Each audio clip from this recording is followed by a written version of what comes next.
Oke, Assalamualaikum warahmatullahi wabarakatuh. Jumpa lagi di channel tutorial Den.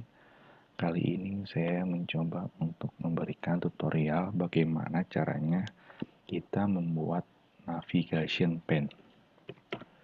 Ya, navigation.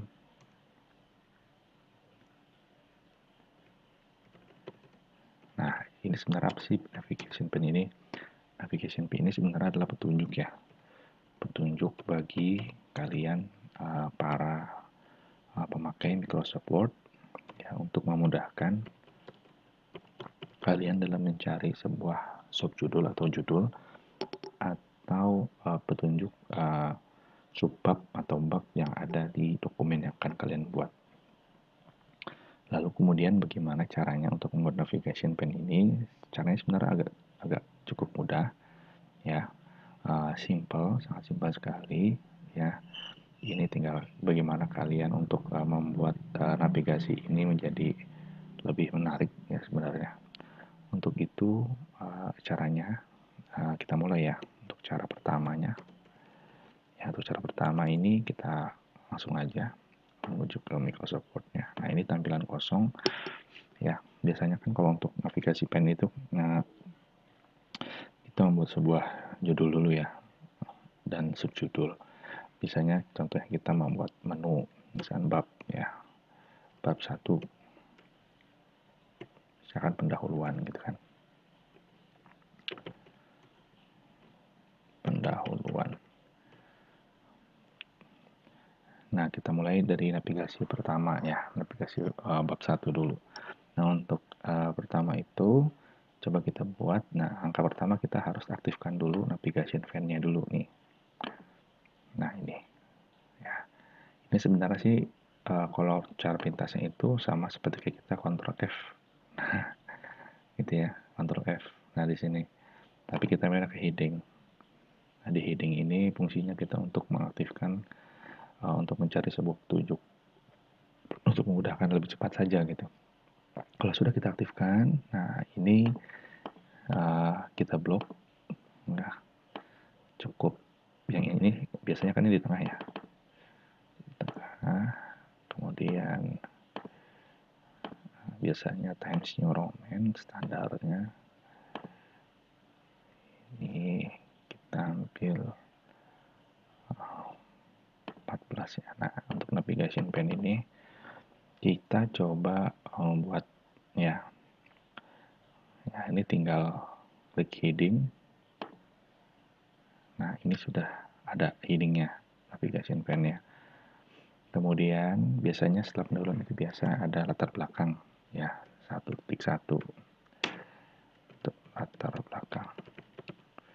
Nah, ini sudah masuk ke subjudul atau subbab. Nah, ini kita jadikan navigation pen yang kedua. Di mana taruhnya? Nah, kita bawa ke di heading 2.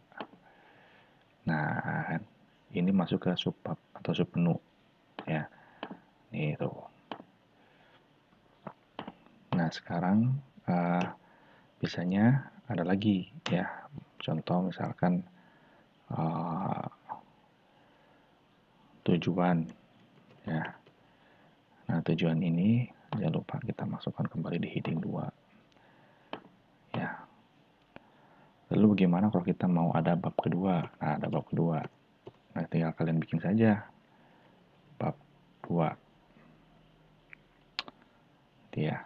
Contohnya kan bab 2 itu kan landasan teori ya. Landasan teori. Nah, ini bab 2 misalnya landasan teori. Nah, kita masukkan ke heading 1. Nah, dia akan sejajar dengan pendahuluan. Nah, gitu. Nah, kalau kita klik, dia akan menuju ke situ. Nah, ini sebenarnya fungsinya hanya untuk memudahkan ya. Apalagi bagi para senior-senior atau teman-teman kita yang agak malas scroll atau yang agak sudah tua gitu ya. Kalau menarik-narik mouse itu agak ribet. Nah, ini memudahkan. Nah, kalau kalian mau samakan fontnya dengan ini cukup. Ini kalian blok. Ya, ini kalian blok lagi. Oh, sorry. Ini kita manualkan saja. Ya, ini kita blok, kita ganti Times New Roman.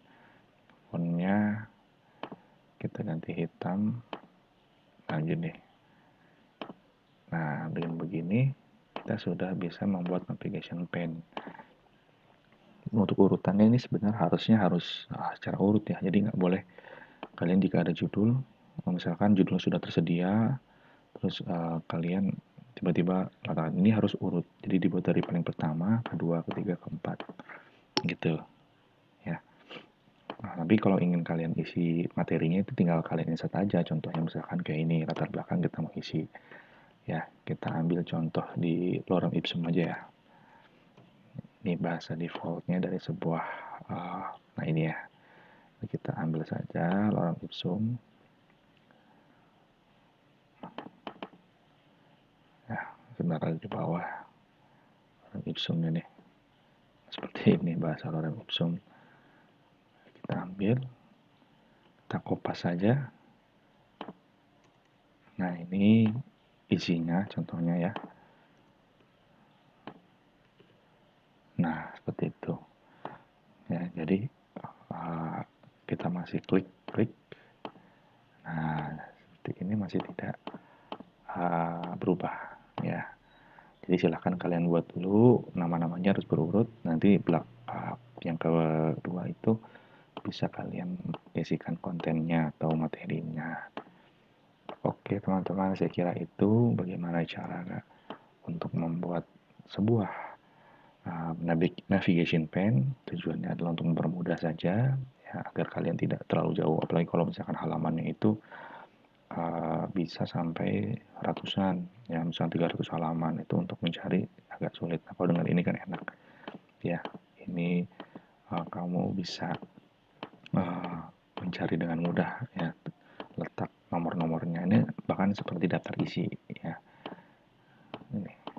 Oke, saya kira itu saja tutorial yang bisa saya berikan. Jangan lupa like and subscribe channel Tutorial Oden agar saya dapat bersemangat kembali untuk mengupload video setiap hari dan memberikan tips-tips yang bermanfaat.